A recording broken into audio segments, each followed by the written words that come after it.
Welcome back to CARAHCAST, the podcast from Carasoft, the trusted government IT solutions provider. Subscribe to get the latest technology updates in the public sector. I'm Anthony Jimenez, your host from the Carasoft production team. On behalf of GovExec and Carasoft, we would like to welcome you to today's podcast, focused around FedRAMP.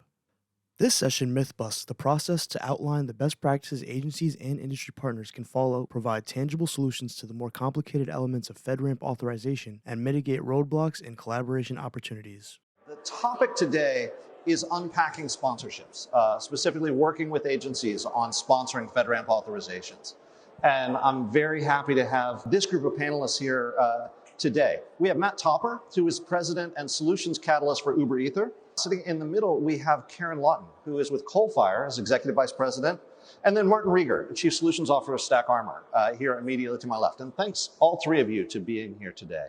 And obviously with me as the moderator of this, rather than Ryan Hosling from GSA, we can take the conversation a little bit different direction. We're not going to talk about government behind their back. We're going to talk about it in a constructive way of how to move these partnerships forward. But I do think there are conversations we can have that don't require having that GSA perspective on the stage, and get into what industry partners really need to be aware of going into this process and how maybe we can make it work a little bit better.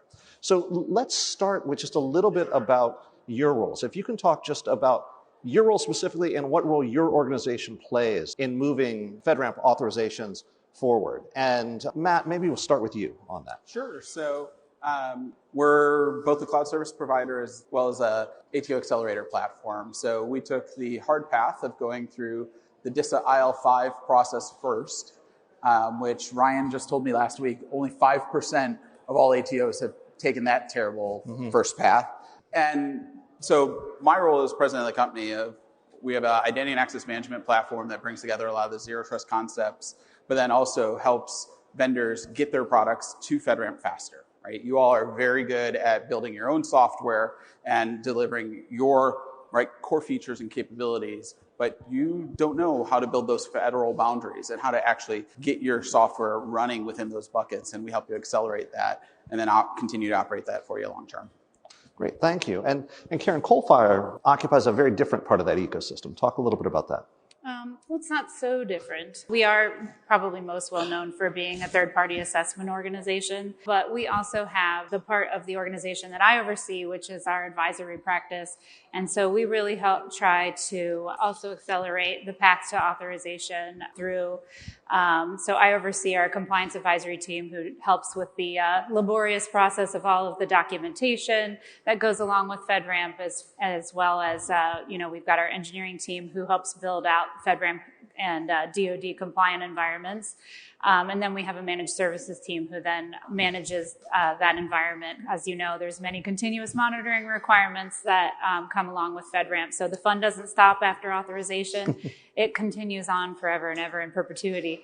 So we help with that process as well. Very good. And Martin, talk a little bit about Stack Armor and the role that you play. Sure. So we are a FedRAMP accelerator.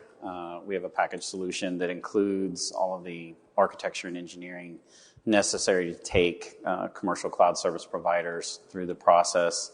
That also includes documentation and managed security services for all the continuous monitoring activities. So basically it's end-to-end advisory in addition to continuous monitoring. Good. And FedRAMP program's been around for a long time, and ran into Lisa Schlosser here today, who was in the room when it was being conceived. And the program certainly evolved in lots of ways, but it seems like there's still maybe some misunderstandings or myths about the structure of it that might have applied 7-8 years ago and really are a little bit different now. And I wonder if you could, if there was one myth you wanted to bust in this, where would we start? And Karen, we'll start with you.